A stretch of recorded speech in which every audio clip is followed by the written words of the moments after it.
శ్రీ గోదారంగనాథాయ నమ. ఆండాళ్ తల్లి పాడిన అమృత వచనాలైన తిరుప్పావై పాసురాలలో ఈరోజు మనం వినబోయేది కూడారే వెల్లుం సీర్ గోవిందా అనే 27వ పాసురం. ఈ పాసురంలో భగవంతుని నామస్మరణ ఎంత గొప్పదో, గోవింద నామం పలికితే లభించే దివ్య ఫలితం ఏమిటో ఆండాళ్ తల్లి మనకు అత్యంత మధురంగా ఉపదేశిస్తుంది. మనసు శుద్ధి కావాలంటే, జీవితానికి నిజమైన సంపద కావాలంటే గోవిందనామమే ఆశ్రయం అని చెప్పే ఈ దివ్య పాసురాన్ని భక్తితో కలిసి ఇప్పుడు శ్రవణం చేద్దాం. కూడారై వెల్లుం சீர் கோவிந்தா உந்தன்னை ஆடிப்பறை கொண்டு யாம் பெரு செம்மானம் நாடு புகழும் பரிசினால் நன்றாக சூடகமே தோள் வளையே தோடே செவிப்பூவே பாடகமே என்னதைய பல்கலனும் ஞாபணிவோம் ஆடையுடுப்போம் அதன் பின்னே பால் சோறும் மூடனை பெய்தும் முழங்கை வழிவாரா கூடியிருந்து குளிரிந்தேலோ ரெம்பாவாய் ஆண்டாள் திருவடிகளே శరణం. ఇక ఈ పాసురంలో ఆండాళ్ దేవి గోవిందుని ఆశ్రయించి వ్రతఫలంగా భౌతిక సౌఖ్యాలతో పాటు ఆధ్యాత్మిక ఆనందాన్ని కోరుతున్నారని అర్థం. భక్తితో నడిచే జీవితం సుఖ సమృద్ధులకు దారితీస్తుందనే సందేశం ఇందులో నిండి ఉంది. ఇక ఈ పాసురం కూడారై వెల్లుం సీర్ గోవింద అని ప్రారంభమవుతుంది. ఇది ధనుర్మాస వ్రతంలో ముఖ్యమైన భాగం.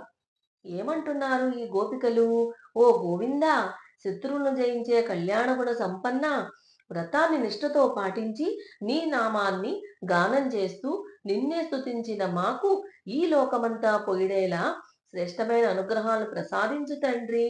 చక్కని ఆభరణాలైన చూడామణి, భుజాలపై వలయాలు, చెవులకు పుష్పాల వంటి కుందలాలు, పాదాలకు నూపురాలు, ఇలాంటి అనేక మంగళకర అలంకారాలను మాకు ధరింపచేయము తండ్రి.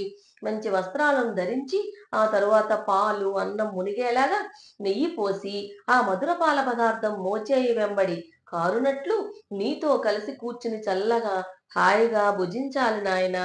ఓ రెంబావాయ్, ఈ వ్రతఫలాన్ని మాకు సంపూర్ణంగా ప్రసాదించు తండ్రి అని గోదాదేవి రంగనాథుని తన చెలులు గోపికలతో కలిసి కోరింది. ఇక్కడ గోదమ్మ చెప్పే చూడామణి, వలయాలు, కుందలాలు, నూపురాలు ఇవి కేవలం బంగారు ఆభరణాలు కాదు. చూడామణి అంటే భగవంతుణ్ణి ఎప్పుడూ మనసులో నిలిపే జ్ఞానం, వలయాలంటే ధర్మ మార్గాన్ని విడిచిపెట్టని సంకల్పం, చెవి పువ్వులంటే దేవుని నామమే వినే శ్రద్ధ, నూపురాలంటే ప్రతి అడుగు భగవత్ సేవలో పడాలనే నడక. అంటే మన జీవితం మొత్తం భగవంతుని చుట్టూ తిరగాలి అన్న భావం.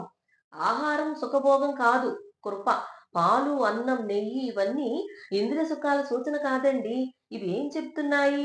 భక్తుడికి జీవన అవసరాలు దేవుడే చూసుకుంటాడు. భక్తి ఉంటే లోటు ఉండదు, తృప్తి ఉంటే దుఃఖం ఉండదు.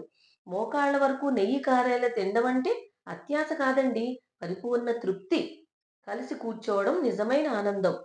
కూడి ఇరుందు కుళిందేరో రెంబావాయ్ అంటే ఎవరు ఒంటరిగా కాదు, భక్తులందరూ కలిసి అహంకారం లేకుండా, ఈర్ష్య లేకుండా ప్రేమతో జీవించాలి. అదే నిజమైన వైకుంఠం.